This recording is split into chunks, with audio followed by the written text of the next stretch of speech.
नमस्कार विद्यार्थी मित्रांनो, बृहन्मुंबई महानगरपालिका व्हर्च्युअल ट्रेनिंग सेंटर मध्ये आपले खूप खूप स्वागत।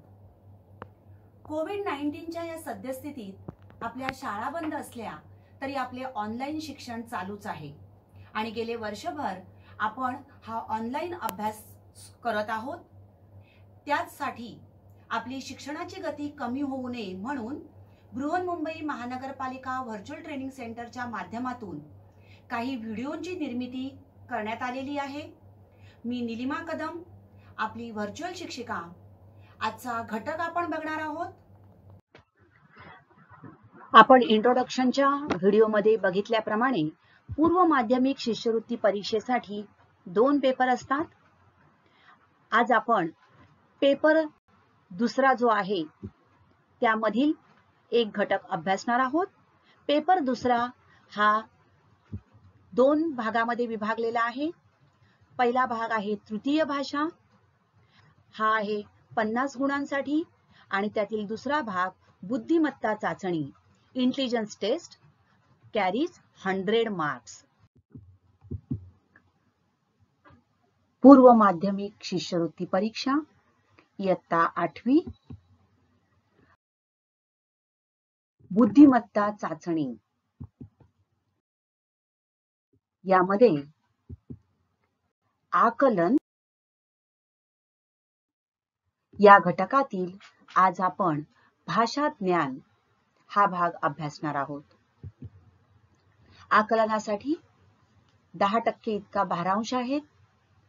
साधारणपणे 5 प्रश्न असतात आपण बघितलं, त्यापैकी सूचना पालन यावर 1 ते 2 प्रश्न, तसेच भाषा ज्ञान यावर सुद्धा 1 ते 2 प्रश्न। अशा प्रकारे एकूण आकलनासाठी 5 प्रश्न 10 गुणांसाठी असतात। प्रश्नामध्ये जेव्हा अक्षरापासून असा उल्लेख असतो त्यावेळेला मोजताना त्या अक्षराचा क्रमांक 1 धरावा। बघा, अक्षरापासून असा उल्लेख असेल तर त्या अक्षराचा क्रमांक 1 धरावा, म्हणजेच ते अक्षर धरून मोजावे। अक्षराच्या उजवीकडे किंवा डावीकडे असा उल्लेख असल्यास संबंधित बाजूला त्या अक्षराच्या पुढील किंवा मागील लगतच्या अक्षराचा क्रमांक 1 धरावा। बघा, अक्षराच्या उजवीकडे किंवा डावीकडे असं जेव्हा असेल त्यावेळेला काय करायचं, त्याच्या म्हणजे उजवीकडे असेल तर पुढील येणार, तर पुढील अक्षराचा क्रमांक आपल्याला 1 धरायचा आहे। 2 अक्षरांच्या दरम्यान म्हणजेच काय, तर ती 2 अक्षर वगळून त्यांच्यामध्ये असणारी सर्व अक्षरे, आणि एका अक्षरापासून दुसऱ्या अक्षरापर्यंत म्हणजे ती 2 अक्षरे धरून मधली सर्व अक्षरे। अत्यंत महत्त्वाचे आहे बघा, 2 अक्षरांच्या दरम्यान म्हणजे ती 2 अक्षरं वगळून त्यांच्यामध्ये असणारी सर्व अक्षरे, आणि एका अक्षरापासून दुसऱ्या अक्षरापर्यंत म्हणजे ती दोन्ही अक्षर धरून मधली सर्व अक्षरे। तर हे अत्यंत महत्त्वाचे काही मुद्दे आहेत। त्यानंतर अक्षरमालेच्या डावीकडून आणि उजवीकडे असं जेव्हा म्हटलं जातं त्यावेळेला अक्षरे किंवा अंक ते आपण नीट बघायचे आहेत। त्यानंतर आधीचे अक्षर म्हणजेच डावीकडचे अक्षर आणि नंतरचे अक्षर किंवा नंतरचे अंक म्हणजेच उजवीकडची अक्षरे किंवा उजवीकडचे अंक। तर या काही महत्त्वाच्या सूचना सुरुवातीला आपण लक्षात ठेवायच्या आहेत। आकलन भाषा ज्ञान या उपघटकामध्ये साधारणपणे पुढील घटकांसंबंधित प्रश्न विचारले जातात। एका शब्दापासून अनेक अर्थपूर्ण शब्द बनवणे, अक्षर समूहापासून अर्थपूर्ण शब्द बनवणे, शब्द समूहासाठी एकच शब्द, समानार्थी विरुद्धार्थी शब्द, इंग्रजी शब्दांसाठी पर्यायी मराठी शब्द, इंग्रजी शब्दातील अक्षरांपासून बनणारे शब्द, वाक्प्रचार व म्हणी, शब्दांचा आकार विल्हेय क्रम म्हणजेच अ आ इ ई याप्रमाणे शब्दांचा क्रम लावणे, शब्दांच्या जाती, नाम, सर्वनाम, विशेषण इत्यादी, लिंग, वचन, विरामचिन्हे, साहित्यिक व त्यांची टोपण नावे, त्यांची पुस्तके, वर्ण प्रकार, अनुनासिके जे आहेत इत्यादी. यासाठी म्हणजेच भाषा ज्ञान या अभ्यासासाठी आपल्याला पाठ्यपुस्तकातील पाठांचं अतिशय बारकाईने वाचन करणं आवश्यक आहे. त्याचबरोबर भाषेच्या व्याकरणाचं जे पुस्तक आहे त्याचा सुद्धा बारकाईने अभ्यास केला पाहिजे. पाठ्यपुस्तकातील जे पाठ आहे त्या पाठाखाली असलेलं व्याकरण, त्या अनुषंगाने येणारं व्याकरण याचा बारकाईने अभ्यास करणं खूप आवश्यक आहे. त्यानंतर वर्णमाला, बाराखडी, वर्णांचे वेगवेगळे प्रकार हे लक्षात ठेवावेत. शब्दांचा आकार विल्हेय क्रम लावताना अक्षरांचे वर्णमालेतील तसेच बाराखडीतील स्थान लक्षात घ्यावे आणि नंतर क्रमाने इतर अक्षरांचं स्थान लक्षात घ्यावे. म्हणजे समान समजा एकच अक्षराने सुरुवात होणारी दोन शब्द असतील, अनिता आणि अजय, तर पहिला शब्द अ, त्यानंतर मग दुसरं अक्षर, त्याचा आपल्याला विचार करावा लागेल. शब्द समूह, तहानभूक, प्रतिदिन, दोन किंवा अधिक शब्दांच्या समूहासाठी असलेले जोड शब्द, पाठ्यपुस्तकातील असणारे साहित्यिक, तर 6वी, 7वी, 8वी या तिन्ही इयत्तांची भाषा पाठ्यपुस्तकं जी आहेत त्यामध्ये आलेले साहित्यिक, त्यांचं साहित्य, त्यांनी कोणकोणते महत्वाचे ग्रंथ लिहिले, कोणकोणती पुस्तकं लिहिली, कोणत्या पुस्तकाला त्यांना पुरस्कार वगैरे मिळालेले आहेत, त्याचबरोबर त्यांची टोपण नावं जी आहेत, उदाहरणार्थ वि वा शिरवाडकर यांनी कुसुमाग्रज या नावाने लेखन केलेलं आहे, तर त्र्यंबक बापूजी ठोंबरे यांनी बालकवी या नावाने लेखन केलेलं आहे. तर अशा प्रकारे साहित्यिकांची टोपण नावं ही सुद्धा लक्षात ठेवणं आवश्यक आहे. त्यानंतर मराठी महिने व ऋतू, समूहदर्शक शब्द, ध्वनिदर्शक शब्द, प्राण्यांची पिल्ले, वस्तूंचे ध्वनी इत्यादींचा अभ्यास करून आपलं शब्द भांडार वाढवणं आवश्यक आहे. तर मराठी महिने व ऋतू हे अत्यंत महत्वाचे आहेत. बघा, वसंत आणि ग्रीष्म हे ऋतू झाले. यांनी तयार होणारा उन्हाळा हा ऋतू, उन्हाळा या ऋतूमध्ये येणारे मराठी महिने म्हणजे चैत्र, वैशाख आणि ज्येष्ठ, आषाढ. लक्षात घ्या, आपण उन्हाळा, पावसाळा, हिवाळा हे ऋतू म्हणतो, त्याचबरोबर वसंत, ग्रीष्म हे सुद्धा ऋतू आहेत. बरोबर. तर वसंत आणि ग्रीष्म म्हणजेच उन्हाळा, यामध्ये येणारे मराठी महिने चैत्र, वैशाख, ज्येष्ठ, आषाढ. त्यानंतर पावसाळा म्हणजेच वर्षा आणि शरद ऋतू, यामध्ये येणारे मराठी महिने श्रावण, भाद्रपद, आश्विन, कार्तिक. हेमंत आणि शिशिर म्हणजेच हिवाळा, आणि यामध्ये येणारे मराठी महिने मार्गशीर्ष, पौष, माघ, फाल्गुन. अत्यंत महत्वाचं आहे, हे लक्षात ठेवा. साहित्यिक व त्यांची टोपण नावे. पहिले आहेत कृष्णाजी केशव दामले यांनी केशवसूत या नावाने लेखन केलेलं आहे. त्यांना आधुनिक मराठी काव्याचे जनक समजले जाते, मानलं जातं. त्यानंतर गोविंद विनायक करंदीकर म्हणजेच विंदा करंदीकर हे ज्ञानपीठ पुरस्कार विजेते कवी आहेत. साहित्यातील सर्वोच्च पुरस्कार म्हणजेच ज्ञानपीठ पुरस्कार, आणि हा ज्ञानपीठ पुरस्कार मिळालेले मराठीतील 3च साहित्यकार आहेत. एक आहेत कुसुमाग्रज म्हणजेच वि वा शिरवाडकर, त्यानंतर वि स खांडेकर, आणि तिसरे आहेत विंदा करंदीकर. त्यानंतर त्र्यंबक बापूजी ठोंबरे यांनी बालकवी या नावाने लेखन केलेलं आहे. प्रल्हाद केशव अत्रे, केशव कुमार या नावाने यांनी कविता लेखन केलेलं आहे. राम गणेश गडकरी यांनी गोविंदाग्रज या नावाने कविता लिहिल्या आहेत आणि बाळकराम या नावाने नाट्यलेखन केलेलं आहे.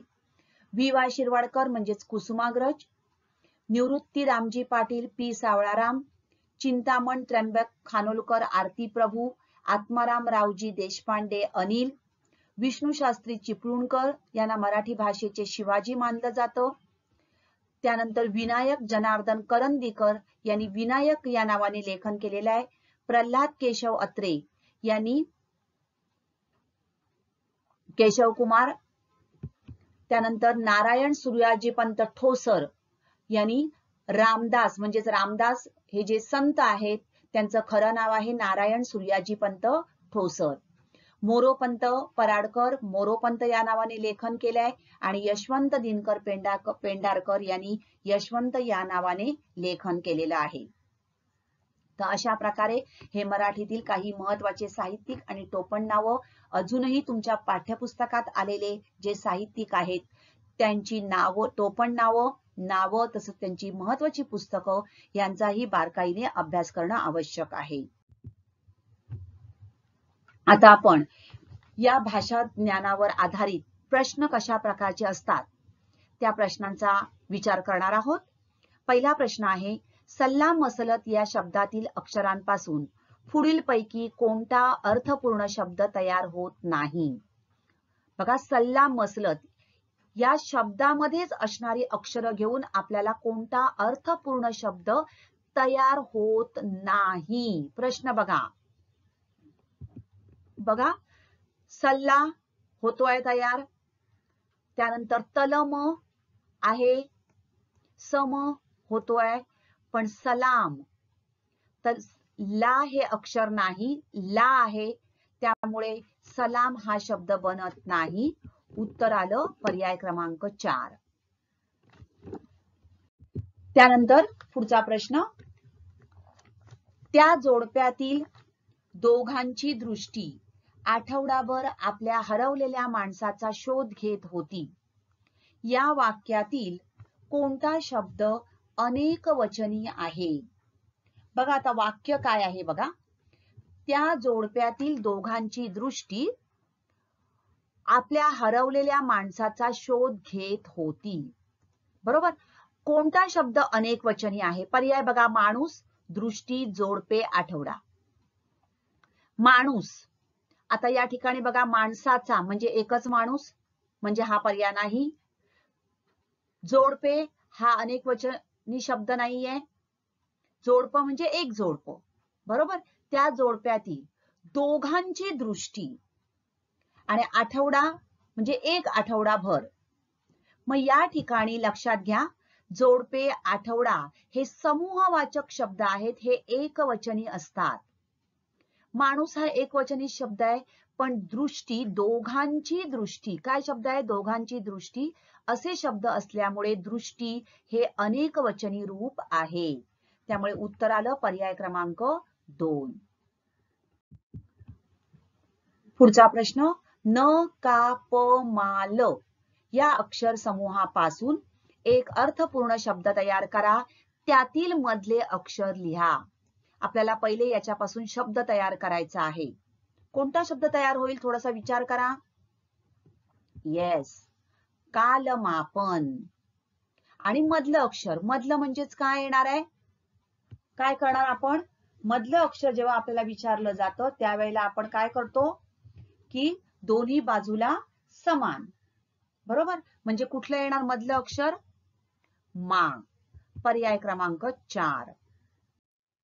निळा, नारंगी, पिवळा, तांबडा, जांभळा हे रंग इंद्रधनुष्यातील रंगांच्या क्रमानुसार लावल्यास मध्यान्नीच्या सूर्याचा रंग कितव्या क्रमांकावर येईल. प्रश्न नीट वाचून घ्या बघा.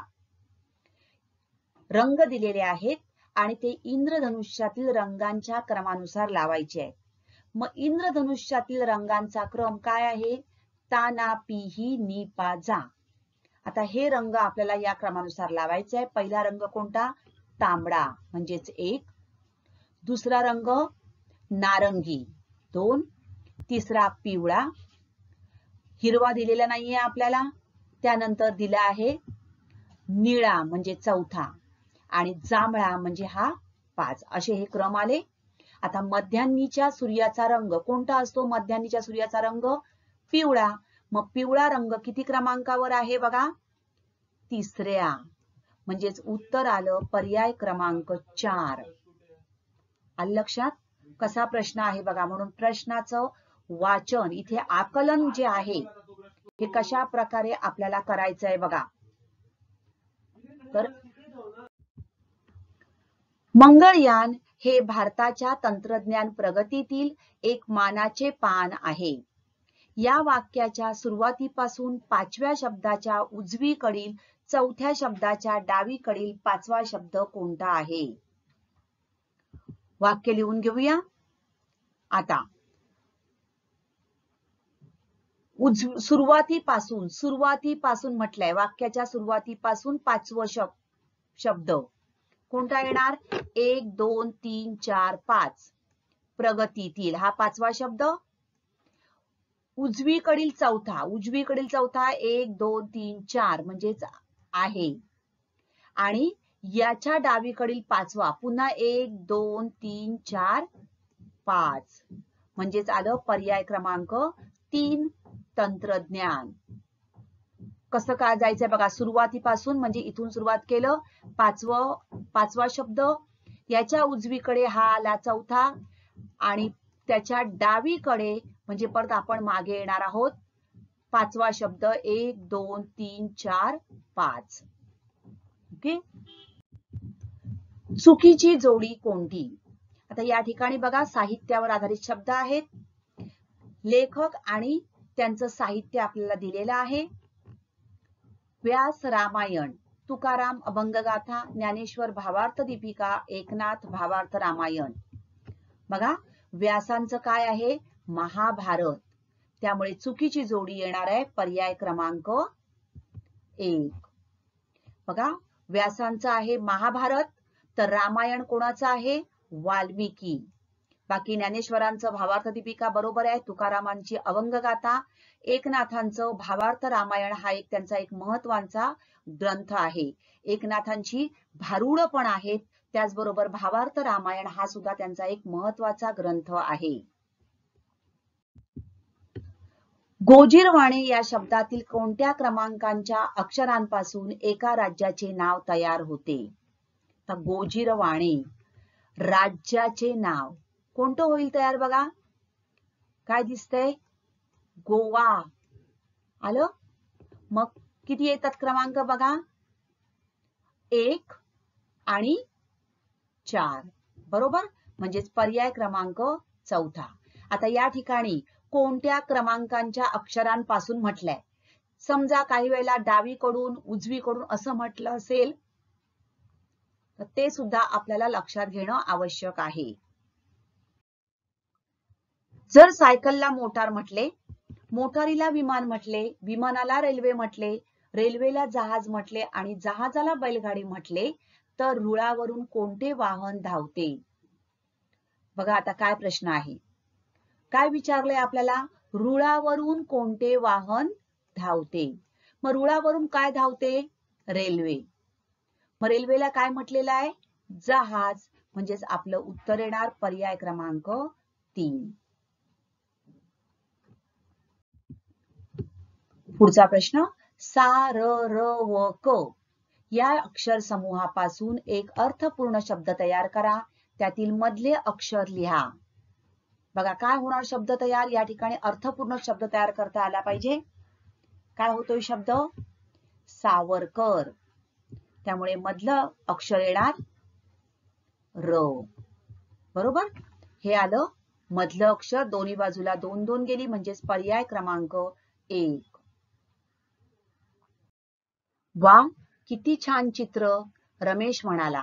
वाटतं आपण खरंच समुद्र किनारी बसलो आहोत. या वाक्यात किती वेळा विरामचिन्हे आली आहे? आता विरामचिन्ह आपल्याला मोजायची आहेत. बघा लक्षात घ्या. अवतरण चिन्ह आहेत, त्यानंतर उद्गारवाचक चिन्ह, स्वल्पविराम, पूर्णविराम, प्रश्नचिन्ह ही सगळी आपल्याला विचारात घ्यावी लागणार आहेत. विराम चिन्हामध्ये अवतरण चिन्ह लक्षात घेताना आपल्याला हे एक आणि हे मिळून एक पकडावं लागणार आहे. बरोबर?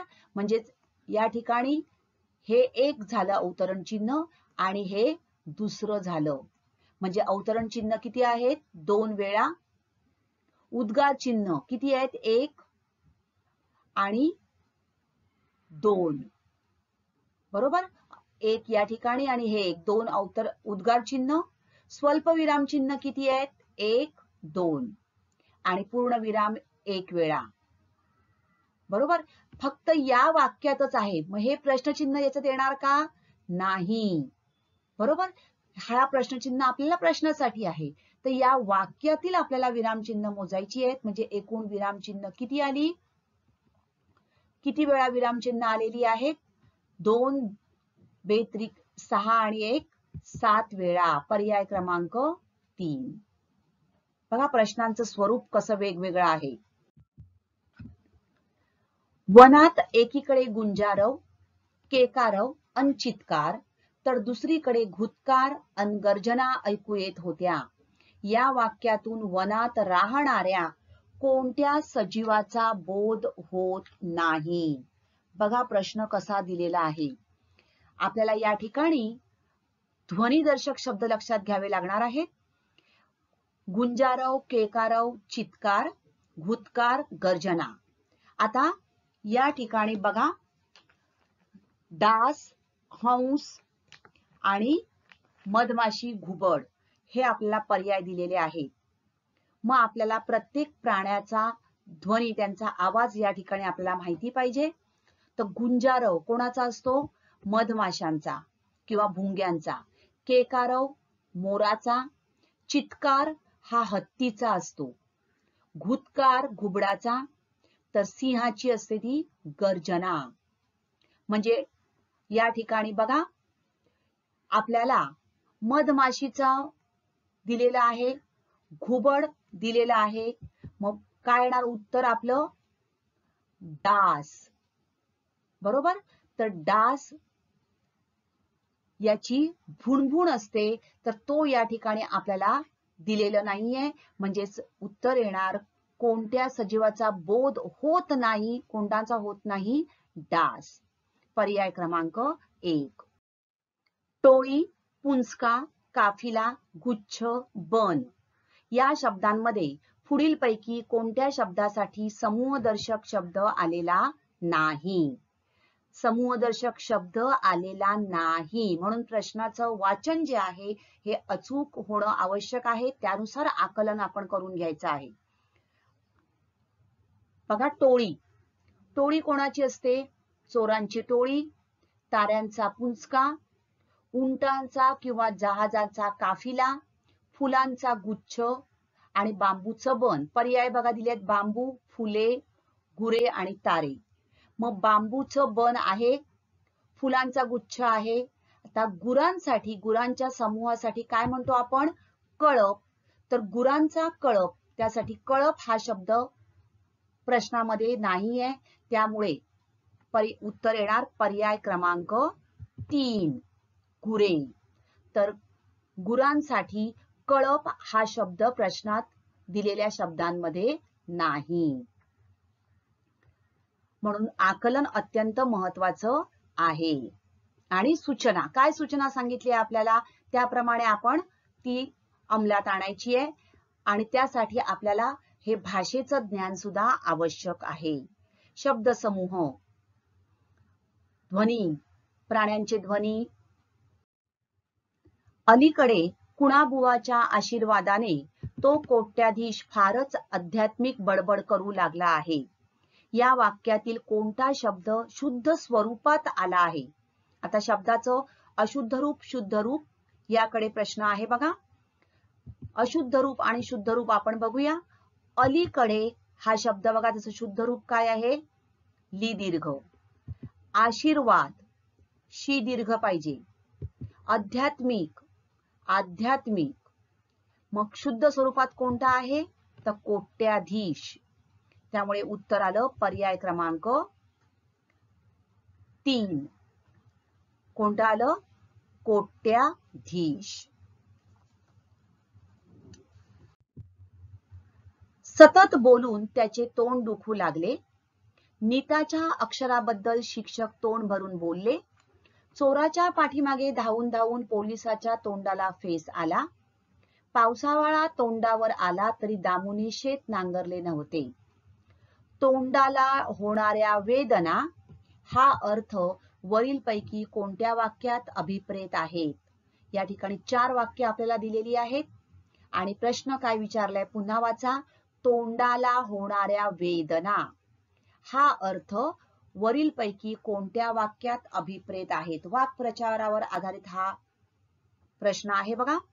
तोंड भरून बोलणे, तोंडाला फेस येणे, तोंडावर येणे. पावसाळा तोंडावर आला, बरोबर. पण अर्थ काय दिलाय? तोंडाला होणाऱ्या वेदना, तोंड दुखू लागले, तोंड दुखणे. म्हणजेच कोणतं येत आहे? तोंडाला होणाऱ्या वेदना हा अर्थ कोणत्या वाक्यात अभिप्रेत आहेत? अ या वाक्यात अभिप्रेत आहे. त्यामुळे उत्तर आलं पर्याय क्रमांक 1. तर तोंड भरून बोलणे, तोंडाला फेस येणे, पावसाळा तोंडावर येणे हे वाक्प्रचार आहेत. अ वाक्यातील तोंड दुखू लागले यातून तोंडाला होणाऱ्या वेदना हा अर्थ अभिप्रेत आहे. बघा प्रश्नांचं स्वरूप कसं वेगवेगळं असतं. खळखळाट, किणकिणाट, गडगडाट, घणघणाट यामध्ये पुढीलपैकी कोणत्या वस्तूचा ध्वनी आलेला नाही? पर्याय वाचून घ्या. बांगड्या, पाणी, ढग आणि चाके. बांगड्यांचा काय होतो? किणकिणाट. पाण्याचा खळखळाट, ढगांचा गडगडाट आणि घणघणाट कसला होतो? घंटांचा. या ठिकाणी चाके दिली आहेत, चाकांचा खडखडाट होतो. त्यामुळे बघा पाण्याचा खळखळाट, बांगड्यांचा किणकिणाट, घंटांचा घणघणाट, ढगांचा गडगडाट आणि चाकांचा खडखडाट हा ध्वनी आलेला नाही. त्यामुळे उत्तर आलं पर्याय क्रमांक 4 चाके. विदूषकाच्या वानर चाळ्यांनी हैराण होऊन राजा उद्गारला, हे भगवान. या वाक्यातील शब्दाचा विरुद्धलिंगी शब्द पुढीलपैकी कोणत्या पर्यायात नाही? बघा प्रश्न कसा आहे. विरुद्धलिंगी आणि कोणत्या पर्यायात नाही? भगवती म्हणजेच स्त्रीलिंग आहे. कशाचा आहे? भगवान. राजा, राणी, वानर, वानरी आणि विद्वानचं काय होतं? विदुषी. म्हणजेच या ठिकाणी येणार विद्वती हा शब्द वाक्यातील कोणत्याही शब्दाचा विरुद्धलिंगी शब्द नाही. तर पर्याय क्रमांक 4. लक्षात घ्या. वानर, वानरी लिंग दिलंय पुल्लिंग, स्त्रीलिंग राजा, राणी, भगवान, भगवती आणि विद्वानचं विदुषी येतं. तर विद्वती हा शब्द कोणत्याही शब्दाचा विरुद्धलिंगी शब्द नाही. पुढीलपैकी निसर्ग कविता लिहिणारे रानकवी या नावाने प्रसिद्ध आहेत. बघा रानकवी कोणाला म्हणतात? बाभ बोरकर, माधव त्र्यंबक पटवर्धन, नाधो महानोर, मंगेश फाळगावकर. रानकवी या निसर्ग कविता लिहिणारे रानकवी म्हणजेच नाधो महानोर. यांना रानकवी या नावाने हे प्रसिद्ध आहेत. पर्याय क्रमांक 3. कुसुमाग्रज लिखित झेंडूची फुले हा विडंबनपर कविता संग्रह सुप्रसिद्ध आहे. या वाक्यात कुसुमाग्रज नावाऐवजी कोणते नाव पाहिजे? तर बघा झेंडूची फुले हा कोणाचा कविता संग्रह आहे? आचार्य अत्रे. आणि आचार्य अत्रे यांनी काव्यलेखन हे केशव कुमार या नावाने केलेलं आहे. कुसुमाग्रज हे कवी आहेत, पण झेंडूची फुले हे कुसुमाग्रजांचं काव्य नाही. त्यामुळे या ठिकाणी उत्तर येणार पर्याय क्रमांक 4 केशव कुमार. लक्षात घ्या. झेंडूची फुले हे आचार्य अत्रे म्हणजेच त्यांचं कविता लेखनासाठी त्यांनी नाव घेतलेलं होतं केशव कुमार. ओके. जिच्यावर इंद्रधनुष्याची नक्षीदार तोरणे उभारलेली आहेत, जिच्या घाटाच्या पायऱ्या नवरत्नांनी घडवलेल्या आहेत, अशा कुठल्या तरी स्वर्गीय नदीच्या परिसरात या आकर्षक फुलपाखराचा जन्म झाला असावा. या वाक्यात गुणविशेषणे किती वेळा आली आहेत? तर गुणविशेषणं आपल्याला शोधायची आहेत. बघा, तोरणे कशी आहेत? नक्षीदार. नक्षीदार हे गुणविशेषण झालं. घाटाच्या पायऱ्या नवरत्नांनी, नवरत्नांनी हे गुणविशेषण. स्वर्गीय नदीच्या, स्वर्गीय. आकर्षक फुलपाखराचा, आकर्षक. म्हणजे किती आली आहेत गुणविशेषण? बघा, 1 2 3 4. पर्याय क्रमांक 1, 4 गुणविशेषणे आलेली आहेत. बघा, प्रश्नाचं स्वरूप बघा कसं प्रत्येक वेगवेगळं असतं. त्यासाठी प्रश्नाचं वाचन अत्यंत महत्वाचं आहे.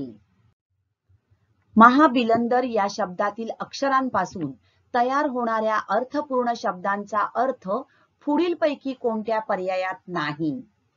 बघा, महाबिलंदर आणि अर्थपूर्ण शब्दांचा अर्थ आपल्याला लक्षात घ्यायचा आहे आणि कोणत्या पर्यायात नाही. पर्याय बघा, मोठा. मोठासाठी आलेला शब्द महा. ओके. त्यानंतर किंमत. किंमत साठी आलेला शब्द दर. पराजय आलेला शब्द आहे बघा हार. हार म्हणजे पराजय. आता मकरंद. मकरंद साठी काय शब्द आहे? मधु.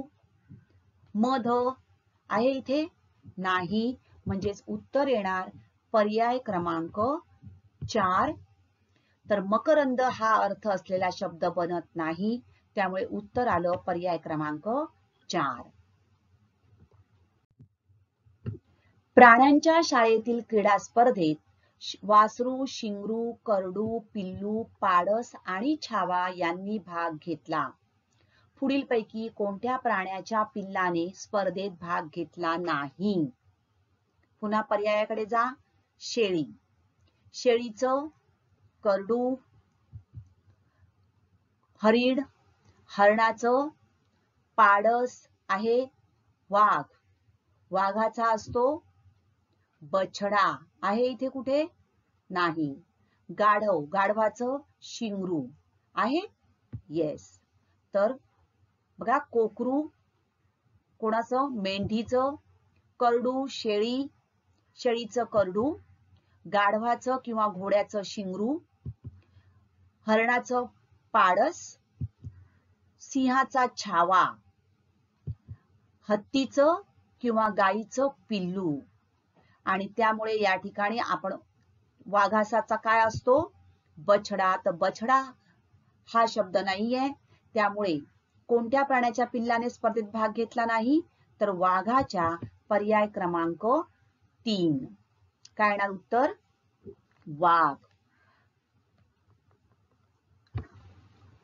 तर प्रश्नांचं स्वरूप कशा प्रकारे आहे हे लक्षात घ्या प्रत्येक वेळेला, आणि त्यानुसार आपल्याला काही वेळेला पर्यायावरून आपण प्रश्नाकडे जाणार आहोत. तर अशाच प्रकारचे व्हिडिओ पाहण्यासाठी PMC VTC मराठी या चॅनेलला लॉग इन करा आणि सबस्क्राईब करा. त्याचबरोबर नवीन व्हिडिओचे नोटिफिकेशन मिळविण्यासाठी बेल आयकॉनलाही क्लिक करा. थँक्यू.